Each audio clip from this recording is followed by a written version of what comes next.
سلیمان علی شان سلطنت عثمانیہ کے دوسرے خلیفہ و 10ویں سلطان کی حیثیت سے تخت پر بیٹھے تھے۔ ان کا دور حکومت یوروپ، فارس اور شمالی افریقہ میں فتوحات کے ساتھ سلطنت کے سنہرے دور کی نشاندہی کرتا ہے۔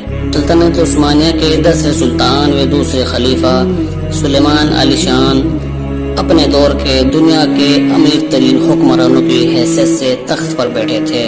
انہوں نے سلطنت عثمانیہ کی سیماؤں کا کافی وستار کیا تھا۔ سلیمان علی شان نے بیلگریڈ کو فتح کیا اور صفوید سلطنت سے لڑ کر تبریز و بغداد کو فتح کر لیا تھا۔ انہوں نے بغداد کو فتح کرنے کے بعد شاہ اسماعیل دوبارہ توڑی گئی امام ابو حنیفہ اور شیخ عبد القادر جیلانی کی قبروں کو دوبارہ تعمیر کروایا تھا۔ ساتھ ہی سلطان سلیمان نے بیت المقدس، مکہ اور مدینہ میں بھی کئی مسجدوں کی تعمیر کا حکم دیا۔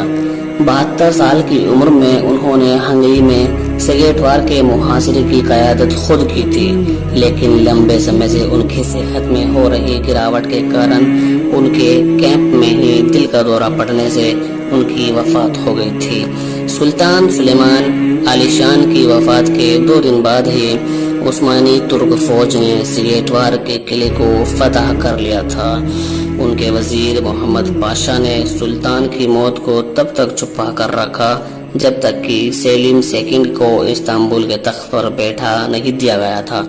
ان کی باڈی کو دارالحکومت قسطنطنیہ لایا گیا، لیکن ان کے دل کو ان کے وزیر نے ایک سونے کے باکس میں کر کے کہیں دفن کر دیا تھا۔